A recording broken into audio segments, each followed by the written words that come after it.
잠언 27장 12절에서 22절입니다. 우리 함께 말씀을 읽도록 하겠습니다. 시작. 슬기로운 자는 재앙을 보면 숨어 피하여도 어리석은 자들은 나가다가 해를 받느니라. 타인을 위하여 보증선자의 옷을 취하라. 외인들을 위하여 보증선자는 그의 몸을 볼모 잡을지니라. 이른 아침에 큰 소리로 자기 이웃을 축복하면 도리어 저주같이 여기게 되리라. 다투는 여자는 비오는 날에 이어 떨어지는 물방울이라. 그를 제어하기가 바람을 제어하는 것 같고 오른손으로 기름을 움키는 것 같으니라. 철이 철을 날카롭게 하는 것 같이 사람이 그의 친구의 얼굴을 빛나게 하느니라. 무화과 나무를 지키는 자는 그 과실을 먹고 자기 주인에게 시중드는 자는 영화를 얻느니라. 물에 비치면 얼굴이 서로 같은 것 같이 사람의 마음도 서로 비치느니라. 수월과 아바도는 만족함이 없고 사람의 눈도 만족함이 없느니라. 도가니로 은을, 풀무로 금을, 칭찬으로 사람을 단련하느니라. 미련한 자를 곡물과 함께 절구에 넣고 공의로 찌을지라도 그의 미련은 벗겨지지 아니하느니라. 아멘. 오늘 성도의 친교 가운데 일하시는 성령님, 성도의 친교 가운데 일하시는 성령님이라는 제목으로 오늘 말씀을 받을 때 이 말씀 안에 거하시는 우리 성령님, 그 안에 우리가 푹 잠기는, 정말 오늘 이 아침에 이 예배 가운데 임하신 성령 안에 푹 잠기는 우리 모두 되기를 주님의 이름으로 축원합니다. 오늘 본문은 참 오늘 참 어버이날이죠. 우리 어버이 되시는 우리 성도님들 자녀들에게 효도 받으시기 바랍니다. 1년에 단 하루밖에 없는 날인데 정말 1년 364일은 자녀의 날이고 그 중에 하루 이제 딱 어버이날인데 자녀가 계실 텐데 푹 자녀의 어떤 그런 효도와 어떤 즐거운 시간 되시길 바랍니다. 오늘 보면 12절, 오늘 보면 12절은 12절 13절은 이전에 앞에 나온 거예요. 12절은 앞선 잠언 22장 3절이 반복되고 있고요. 13절은 앞에 나온 20장 16절을 반복하고 있는 것이에요. 그래서 오늘 12절 13절은 그 어리석은 자의 부주의하고 경솔한 태도를 경고하는 말씀입니다. 이전 말씀을 그대로 반복하고 있는 것이기 때문에 오늘 12절 13절은 이제 살펴보지 않고 이렇게 딱 그 내용만 말씀을 드리고 어리석은 자의 부주의하고 경솔한 태도를 이야기하는 것이다. 이 정도로만 하고 14절부터 이제 살펴보려고 합니다. 어제 설교 제목이 성도의 사귐이었습니다. 오늘은 제목을 성도의 친교 가운데 일하시는 성령님이라고 하였는데 이제 성도의 사귐 2라고 할까봐 너무 성의가 없어 보여서 이렇게 좀 제목을 바꿨습니다. 성도의 친교 가운데 일하시는 성령님. 사랑하는 성도 여러분, 분명히 우리는 성령이 내주하셔서 예수 그리스도를 진심으로 믿게 되었습니다. 우리가 예수 그리스도를 믿는다, 진심으로 말이죠. 우리가 예수 그리스도를 믿는 것으로 착각하는 것이 아니라 진심으로 믿는다는 건 성령님이 내주하셨다는 것이죠. 성령님은 분명히 예수께서 우리에게 보내주시겠다고 약속하신 그대로 하나님께서 우리에게 보내주신 선물, 은혜죠. 선물, 은혜, 이 선물, 은혜라는 말 그 자체에 담겨있는 의미는 어떠한 우리의 공로도 어떠한 우리의 자격도 없이 일방적으로 창세 전부터 택하여진 하나님의 자녀에게 주어졌다라는 의미입니다. 성령님은 삼위 하나님 중 한 위격이시고 인격을 가지신 실존하시는 하나님이시세요. 우리 요한복음 강해에서 그 말씀을 드렸죠. 성령님에 대해서 몇 주 전에. 즉 성령님은 하나님이십니다. 하나님의 능력과 성품을 그대로 가지고 일하시는 분이에요. 그렇다면 성령님이 우리에게 임하였다는 것은 하나님께서 계속하여 우리 안에서 그분의 능력과 성품, 그분의 방식으로 일하고 계시다는 것이에요. 오늘 본문 잠언 27장 14절부터 해서 그 하나님의 그 성령님의 일하심을 한번 보려고 하는 것입니다. 근데 요한복음 3장 8절을 보면 예수께서 말씀하시길, 성령님에 대해서 말씀하시길, 성령에 대해서 말씀하시길, 바람이 임의로 불매 그러니까 내가 그 소리를 들어도 어디로 와서 어디로 가는지 알지 못하나니 성령으로 난 사람도 다 그러하니라라고 하신 말씀이 있죠. 니고데모죠. 니고데모하고 대화하면서 여기서 바람으로 번역된 단어도 푸뉴마, 성령으로 번역된 헬라어도 푸뉴마입니다. 즉 성령의 특성을 바람으로 이제 비유하신 것이에요. 오순절 다락방에서도 급하고 강한 바람으로 성령을 묘사하는 것을 잘 아실 것입니다. 바람, 한번 바람을 생각해 보시기 바랍니다. 이 성령을 묘사하는 단어니까요. 바람이란 우리가 어제 바람이 좀 많이 불었죠. 그게 막 센 바람도 있지만 어쨌든 바람은 또 잔잔한 바람도 있고 그리고 바람이라는 건 기본적으로 공기의 움직임, 공기의 흐름이란 말이에요. 그러니까 지금 이 지하 공간에서도 바람이 있는 거예요. 물론 지금 좀 날이 차가워져서 히터를 켜긴 했지만 히터 바람뿐만 아니라 공기는 계속 순환하니까요. 즉 눈에는 안 보이지만 언제나 바람이 있는 거예요. 그렇다면 이 바람, 이 움직이는 바람, 흘러가는 이 바람을 어떻게 우리가 우리 안에 담을 수 있냐는 거예요. 성령이 내주하신다면서요. 바람을 잡을 수 있나요? 어떻게 하면?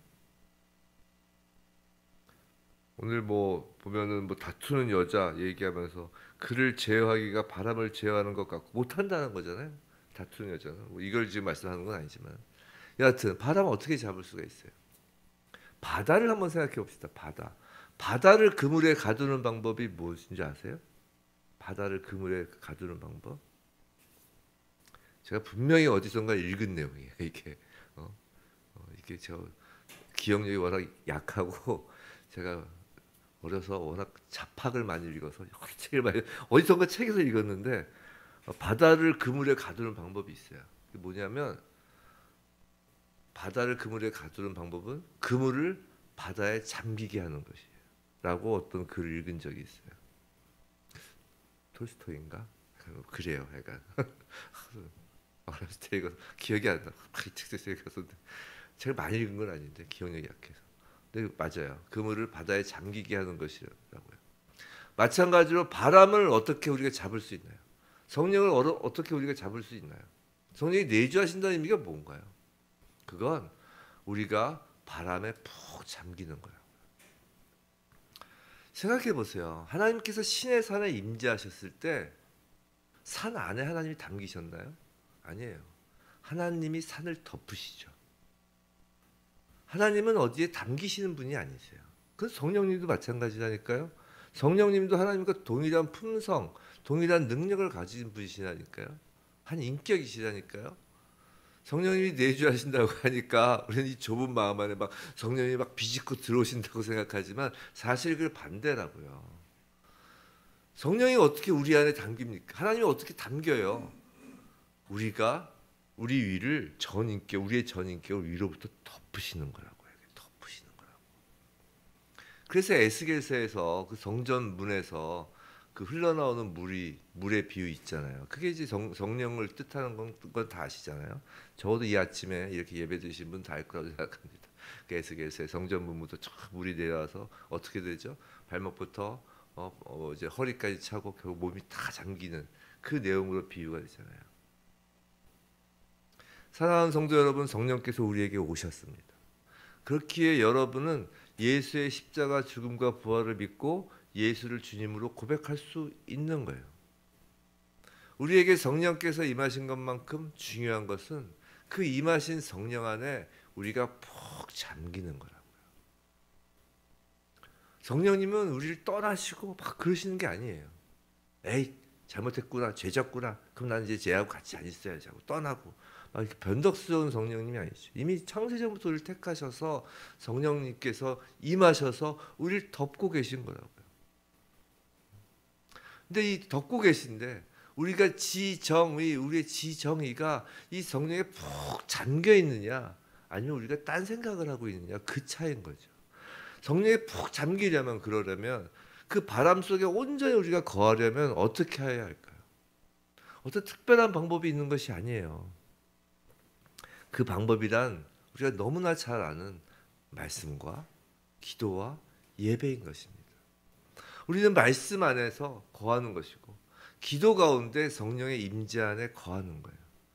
그리고 주님의 몸된 교회에서 말씀과 기도, 성도가 모두 함께 그 거하는 예배 가운데 성령의 임재 안에 함께 이렇게 거하는 겁니다. 성도 여러분, 예배는 정말 중요해요. 예배 가운데 성령님께서 덮고 계신 거라고요. 이 하나님께서 주신 은혜라고 그랬습니다. 이 은혜 안에 잠기는 것, 그것이 말씀이고 기도이고 예배라고요. 근데 거기에 매우 중요한 한 가지가 더 있어요. 아주 성령님께서 실제적으로 일하시는 아주 중요한 한 가지가 더 있는데, 그게 바로 오늘 제목인 성도의 교제라는 것입니다. 성도의 교제. 말씀과 기도를 통해 성령 하나님은 개인적으로 깎고 다듬어 가신다면, 예배를 통해 하나님은 공동체적으로 은혜를 주시고 다듬어 가신다면, 성도의 교제를 통해 성령님은 더욱 적극적으로 성도들과 성도들 사이를 깎고 다듬으며 성도의 성화를 이루어내시는 거라고요. 오늘 말씀에서 그런 것을 한번 살펴보기로 하겠습니다. 14절 이른 아침에 큰 소리로 자기 이웃을 축복하면 도리어 저주라는 거예요.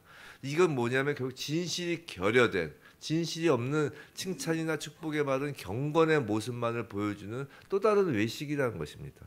누군가를 축복하고 칭찬하는 것을 이른 아침부터 큰 소리로 한다는 게 뭐예요? 그것으로 사람들을 막 다 깨운다는 거 아니에요. 이것은 오히려 내가 얼마나 덕스러운 사람인지를 여러 사람에게 떠벌리고 다닌다는 것이에요. 자기의 유익을 위한 일로 칭찬과 축복을 한다는 것이죠. 즉 칭찬을 이용하여 자기 자랑이 되는 것이에요. 성도의 교제 속에서 우리는 진실된 마음으로 칭찬하는 법을 배울 수 있게 되는 것입니다. 15절 16절 다투는 여자, 그래서 여자만 이야기하는 것이 아니에요. 성도는 온유하고 부드러운 모습으로 모두에게 기쁨을 줄 수 있어야 한다고요. 다툼을 일으키는 자는 참으로 인간이 제어하기가 어렵습니다. 우리 참 인간이 인간을 제어하기 어려워요. 우리 정말 사람이 사람을 변화시킨다는 건 불가능합니다. 성령님이 하셔야 되는 거예요. 성령님의 임재 안에서 성도가 교제하면서 정말 서로의 흠을 잡고 비판하기보다는 너그러운 자세로 사소한 잘못을 이해하고 감싸줄 수 있는 그 넉넉한 마음으로 다듬어져 가는 거라고요. 우리가 교회에 오면 그래도 바깥에 있을 때보다 조금 더 말을 좀 순화해서 쓰려고 하잖아요. 그럼 이제 보통 그렇게들 생각을 해요. 교회 밖에서는 막 저렇게 입이 걸면서 왜 교회 안에서는 저렇게 온순한 양처럼 순화하면서 쓰느냐. 뭐 이중인격 아니냐. 아니에요. 우리는 언제나 이중인격이었어요. 이중인격 아닌 분들 계세요? 솔직히 집에서 쓰는 언행과 밖에서 쓰는 언행 일치하시는 분 있으면 나와보세요. 없을 거라고요.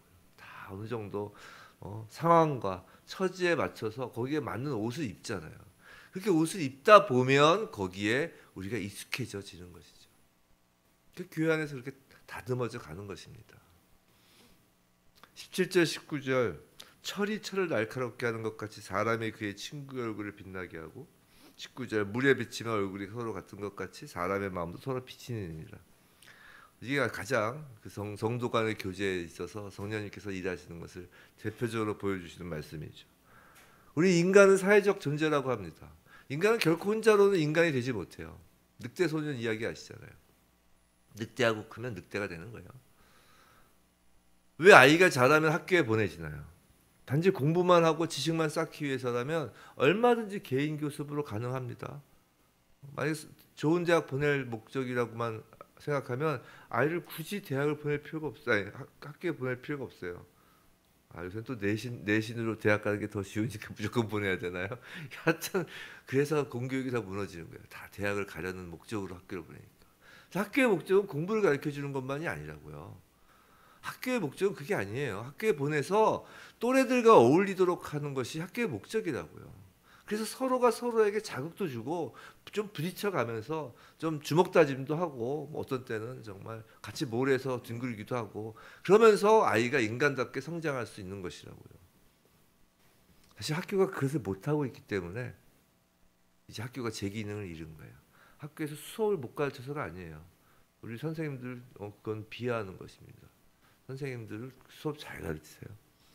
근데 학교에 권위가 사라졌다기보다 학교가 아이들과 뛰놀 수 있는 공간을 없애버렸어요. 다 분리시켰습니다.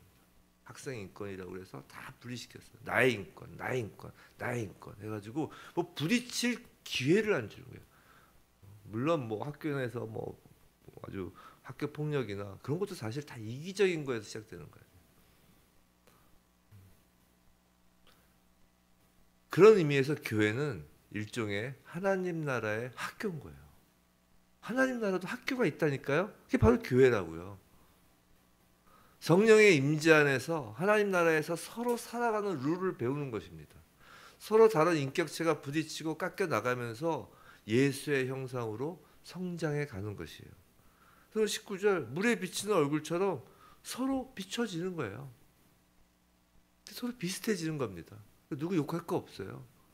누가 무슨 잘못을 저지르고 누가 뭐 예를 들어서 어떤 성도가 무슨 죄에 빠지고 그러면 그 모습을 보면서 정죄하는 것이 아니라 맞아 저 모습이 내 모습이었지 라고 하면서 회개하고 또 그렇게 그 죄를 잘못한 성도를 권면하며 회개할 수 있도록 도와주는 거죠. 정죄는 도망치게 내쫓는 걸 정죄라는 거예요. 내쫓는 거. 우리가 정죄가 뭐예요? 그게 바로 고소 고발이잖아요. 우리가 재판을 해도 고소 고발 때 재판하면 재판 결과 형벌이 뭐예요? 사회로부터의 격리잖아요. 격리. 정죄는 격리를 시키는 거지만 권면으로 회개하면 우리의 공동체 안에 끌어들이는 거거든요. 그러니까 그러면서 서로 닮아가는 거라고요. 예수의 형상으로. 20절 21절 이제 스올과 아바돈은 만족함이 없고 사람의 눈도 만족함이 없느니라. 도가니로 은을 풀무로 금을 칭찬으로 사람을 단련하느니라. 이런 성도의 교제를 통해서 방금 말씀드린 것처럼 자신의 죄성을 확인하는 것이 중요해요. 20절에서는 끊임없이 욕망을 추구하는 인간의 모습을 묘사하고 있는 것이에요. 21절은 이게 참 재밌는 구절이죠. 이게 뭐냐면 칭찬을 받을 때도 교만하지 않고 더욱 자중할 수 있도록 단련되어야 한다는 것을 보여주는 거예요. 지금 칭찬을 좋은 의미로 쓴 게 아니에요. 그러니까 칭찬도 이 칭찬을 통하여 사람이 단련될 수 있다는 거예요. 단련될 수. 그러니까 칭찬으로 내가 막 교만하지 않고 자중할 수 있도록 단련돼야 된다는 것이에요. 우린 자주 나 자신의 교회 밖의 모습 그리고 교회 안에서의 모습이 다름을 발견한다고 아까 말씀드렸죠. 그래서 낙심할 수도 있어요. 그 모습을 발견하면.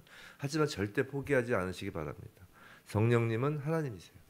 그렇게 교회 밖의 모습이 점처럼 불편하게 느껴지는 것 자체가 성령께서 일하고 계시다는 증거인 것입니다. 욕망과 교만이 조금씩 사라지도록 성령께서 만드세요. 특히 교회 안 성도의 교제를 통해 그런 일들을 하시는 것입니다.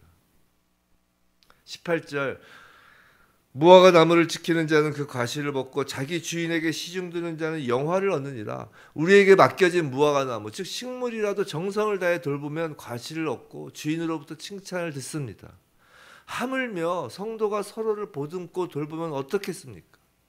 우리가 성령의 임재 안에 잠겨 성도 서로를 돌볼 때 서로에게서 성령의 열매가 맺히는 것을 보게 되는 것이라고요. 우리가 만약 성령의 열매가 맺히지 않은 것처럼 보이는 어떤 다른 성도를 보면서 질책하거나 정죄한다면 이건 정말 잘못된 생각이라니까요. 우린 최근 요한복음 말씀에서 하나님이 농부가 되셔서 포도나무 가지에서 성령의 열매를 맺게 하시는 일을 배웠어요.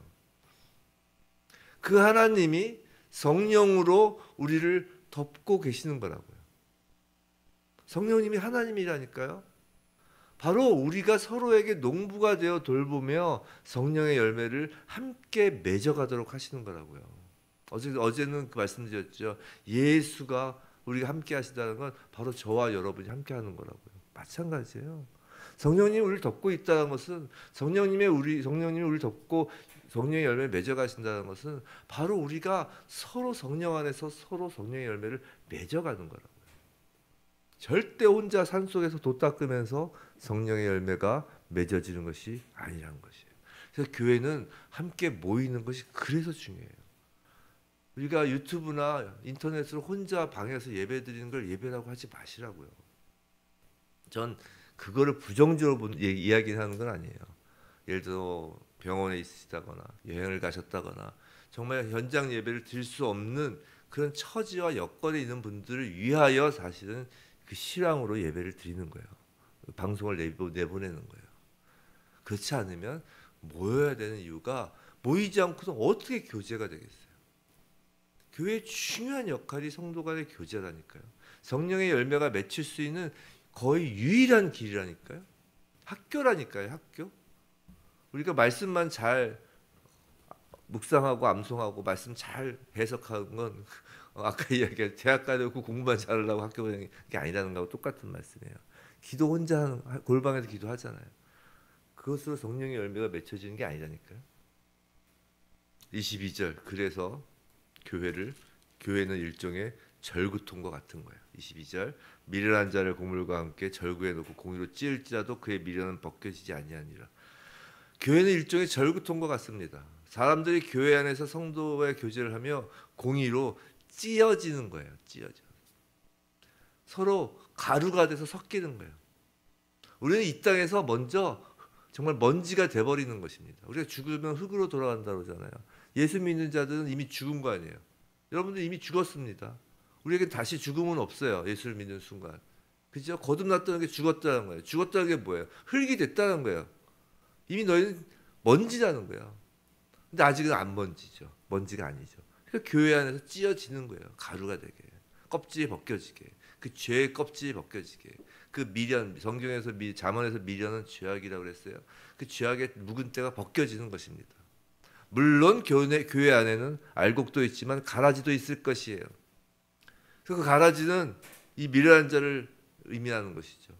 뭐 아무리 공의질을 해도 빠지지 않습니다. 벗겨지지 않아요. 하지만 가라지가 무서워서 절구통의 공의질을 그만하지 않으신다고요. 성령님은.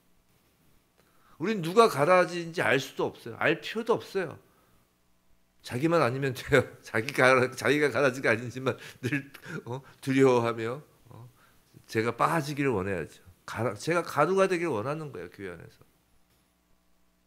성도의 교제라는 것은 어떤 때는 힘들고 도망치고 싶을 때가 있는 것이에요. 빠지는 거니까요.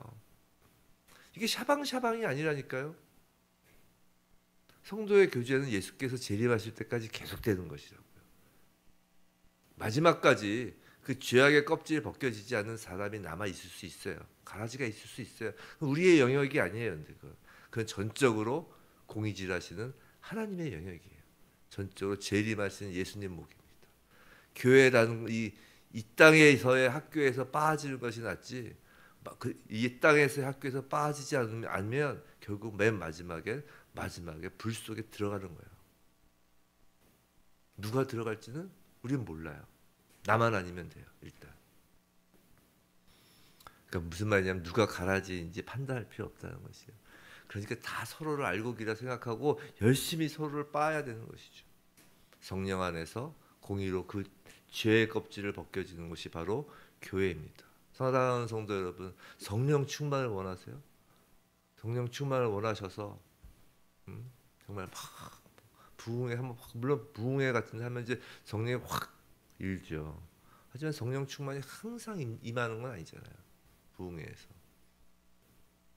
정말 바람이고 물인 성령 안에 늘 잠겨야 하는 거라고요. 말씀 생활, 기도 생활, 예배 그리고 성도의 교제는 다 같이 돌아가는 거예요. 이렇게 같이. 성령은 한 성령입니다. 우리가 성도의 교제가 마냥 좋기만 할 수 없어요. 나이가 다 틀리죠. 성격 다 달라요. 경험도 다 달라요. 누구는 내향적이죠. 누구는 외향적이에요. 누구는 말을 되게 걸게 하죠. 사람 환경이 다르니까. 누구는 또 말을 너무 또 샤이하게 하죠. 난 저 사람하고 안 맞아. 교회에서 자신과 맞는 사람을 찾는다는 것 자체가 어불성설인 거예요. 처지도 다 달라요. 누구는 밍크코트 오는데 누구는 입을 옷이 없어요. 그래도 어울려야 되는 것이에요. 가난한 자는 부자인 사람을 어떻게든지 또 자기 안에 받아들여야 되고 부자인 사람은 가난한 자를 업신여기지 않고 또 자기 삶 안에 받아들여야 되는 거라고. 교회는 동호회나 친목회가 아니라고요. 같은 사람들끼리 모이는 데가 교회가 아니에요. 교회는 여러 부류의 사람들이 모여서 찌어지는 곳이라고요. 교회는 하나님의 임재가 충만한 곳입니다. 그 성도의 교제 가운데 그 위를 하나님의 성령이 덮고 계신 거라고요. 하나님이 일하시고 계신 거라고요. 하나님은 교회라는 이 절구통에 우리를 모두 쓸어 담으시고 하나님 백성으로 절구통에 빻고 계신 거라고요. 그것이 성도의 교제에서 일하시는 성령님의 일하심입니다. 우리에게 그것이 교제라는 샤방샤방한 단어로 쓰였지만 성도의 교제는 결코 샤방샤방한 것이 아니에요. 근데 그것이 싫다고 이 교회 저 교회 떠돌아봐야 점점 교회에서 떨어져 나가는 것은 본인 자신만 돼요. 아까 이야기했죠? 격리되고 있다고요. 자기 자신이. 자기도 모르게. 체에서 떨궈지는 게 자기 자신이 되고 있다니까요. 어떻게든지 성도의 몸된 교회를 이뤘으면 끝까지 정말 그 교회 자체의 어떤 큰 어떤 뭐 그런 게 아닌 이상은 정말 성도와 성도, 개인과 개인, 또 뭐 목사도 성도죠. 성도와 성도, 또 그런 갈등, 그런 어떤 좋고 싫음 그런 걸로 교회를 떠나고 그런 일은 없어야 되는 것입니다. 끝이 없어요, 그건. 어딜 가보세요. 단 3명만 모여도 자기하고 마음이 안 맞는 사람이 생길걸요. 근데 하나님이 그렇게 모아놓으신 이유가 있다고요. 그게 바로 서로의 얼굴을 보며 서로가 서로의 얼굴이 철이 되어서 우리를 정금같이 예수의 모습으로 닮게 만드는 일하심의 과정이 바로 성도의 교제이기 때문입니다. 부디 우리 모두 성령 안에서 이루어지는 이 성도의 교제를 통해 정말 하나님의 영광을 드러내는 예수의 모습을 드러내는 교회 성도 되길 주님의 이름으로 축원합니다.